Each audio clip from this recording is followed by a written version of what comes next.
We were just talking about George's subplot and how he became perseverative. He actually became obsessed with somebody having given him the middle finger. And one of the things I posed was that this may be the interpretation of a neutral stimulus having some personalized significance.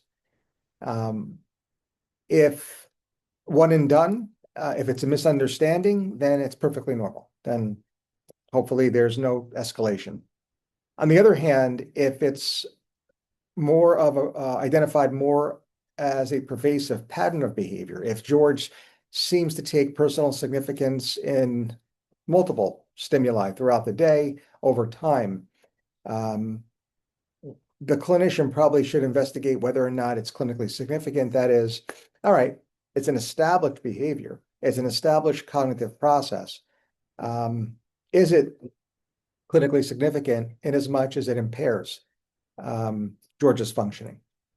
Um, he had made a promise to his friend, and he was not able to fulfill that promise in getting Danny Tartable to that pledge drive because he instead followed a guy who, in the end, didn't flip him the bird. So um, we might say that's clinically significant. Again, if it happened once, it's quirky, but for teaching purposes, we're going to say that we discovered that it's more pervasive than that. The differentiation here is going to be whether or not that is a personality trait that is likely the result of a cluster A personality disorder versus an illness, a mental disorder that is published in the schizophrenia spectrum and other psychotic disorders chapter of the DSM. And I think first and foremost, while both personality disorders in general and the psychotic disorders are clinically significant, and again, I think that's worth just restating because a lot of people think that, well, personality disorders really don't affect your functioning where the real mental disorders, the real mental illnesses do. That's not accurate at all. Personality disorders are disorders, and anytime you see that D word, you could feel safe in implying that there must be some level of clinical significance, clinically significant distress, or impairment in functioning. Um, the primary differentiation between the personality disorders and more specifically the cluster A personality disorders and conditions published in that schizophrenia spectrum and other psychotic disorder chapters of the DSM is frank psychosis. All the psychotic disorders hallmark psychosis. Psychosis comes in two very broad varieties. Any guesses?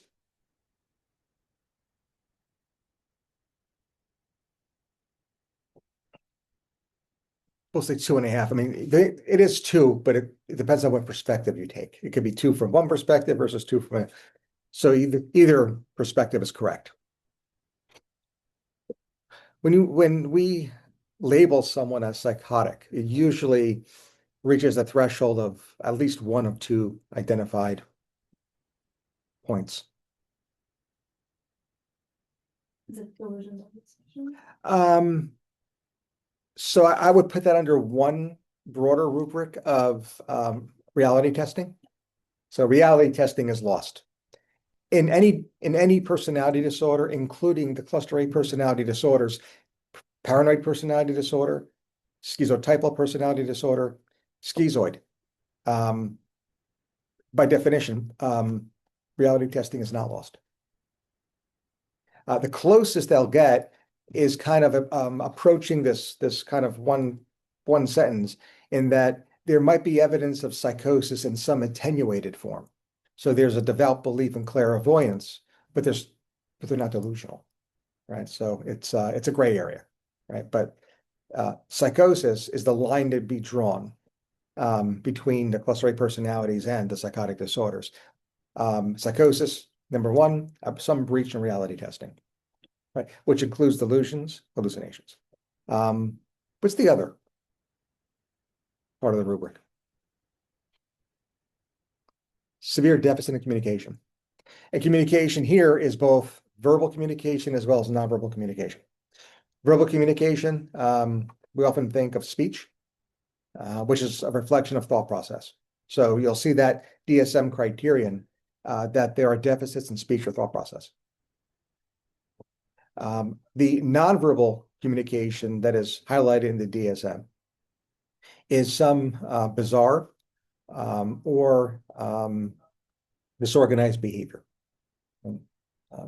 Behaving in such a way to be labeled as disorganized is a reflection of nonverbal communication, pacing.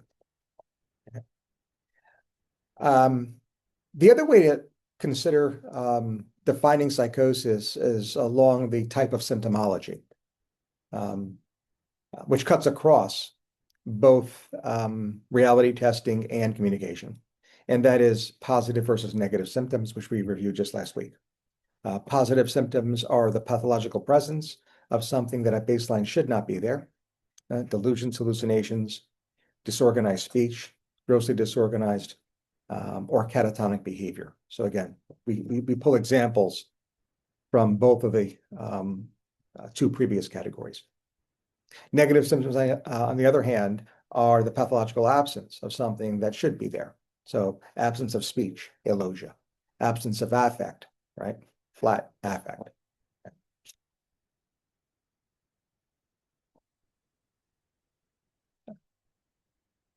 Other considerations, other observations when it comes to George misinterpreting somebody, flipping him the bird. But this might be obsessive compulsive disorder. He becomes obsessed about this, is an obsession, it's an intrusive thought. And if he has other intrusive thoughts that also result in clinically significant distress or impairment, we have to consider OCD. What's the difference between an obsession? Actually, let me rephrase. What's the difference between obsessive compulsive disorder and a delusional disorder? Well, a delusion is a fixed belief that the person like has no insight into versus an obsession. The person can often recognize that this is a like a wild belief, and it's not necessarily fixed. Right, right. So both are abnormal thoughts. One does have evidence of insight. The other is defined by no insight. Right? Someone who's delusional. I mean, let's identify a patient. We'll call him George, who has this belief that somebody flipped him the bird. If George has insight that the intrusive thought is a product of his own mind, but it doesn't matter. I can't get this thought out of my head. We're probably going to go towards investigating obsessive compulsive disorder.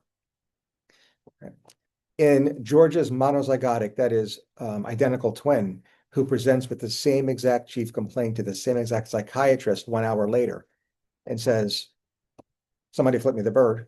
I have that same intrusive thought, doc, that my brother has. Are you going to put me on Prozac too? If you're going to actually refer me to ERP too? ERP also? The answer would be no if that individual demonstrated no insight into that intrusive thought. That is, once presented with evidence to the contrary, the individual's reality is that the person did in fact give him the middle finger. Okay. That same intrusive thought now is labeled a delusion because of zero insight. And that individual may be diagnosed with delusional disorder.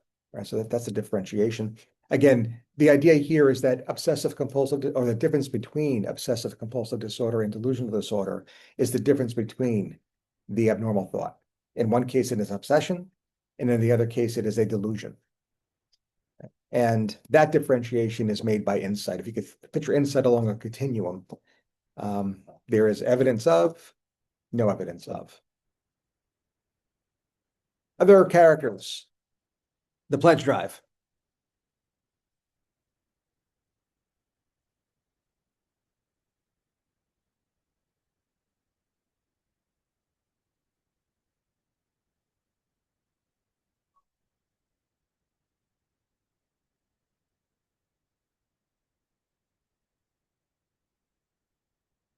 No other characters caught your eye, huh? Everybody's picking on George today. Yeah. Elaine's dog. There's not a lot. It's, What caught your eye? it's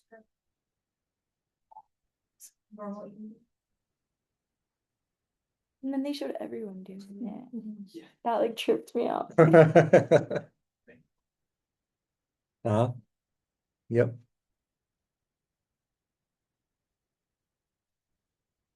Anything behind that? I mean, if you wanted to like really get into it, you could think about if it's like eating disorder behavior. Um, Why would that be eating disorder behavior? I mean, some eating disorder patients might be concerned about eating food with their like fingers or chopping things up into small pieces potentially. So I want to like look into it more in the absence of other evidence. Yeah. I'm not thinking too much about it. Yeah. Yeah. And unfortunately, evidence to the contrary is that how it's like spreading. Uh, it's model behavior that's spreading. Yeah. People don't catch an eating disorder. They don't catch anorexia. However, having said that, yes, if an individual and any one of them presented to you, we would you could certainly identify it as normal. But however, in the context of the way we've always kind of figured this out and thought through, if it is something that is recurring, and then upon investigation, we recognize that it is clinically significant, there's more to talk about. And since we're in a didactic, it's probably better to talk about it than to ignore it because some of our students do have to take tests. Um, what what you identified is likely under the header of rituals in eating. It's a way for the individual to have some kind of control over their caloric intake, and therefore, in a much broader sense, have control or take back control over their lives, right? And they do that through the mechanism of eating, which itself might show evidence of this need to be in control. They could definitely have rituals in eating, and that includes the way they eat as well as where and when. Right? Eating in secret, eating alone, and dividing their vegetables up, not having the food touch. I mean, there's a lot of different rituals they could employ to exert that control. Right? So yeah, I mean, I think if you're especially in a hospital setting, and you see someone eating a Snickers with a knife, it's a concern. If they're underweight and they have a persisting fear of gaining weight despite being underweight, I think anorexia would be a consideration. Of course, if that is not the case, you may skip over anorexia, and to the extent that you'd consider bulimia nervosa or another eating disorder, has everything to do with co-occurring symptoms. Final thoughts? We're good here. All right, we'll sign off. We'll see everybody back at noon.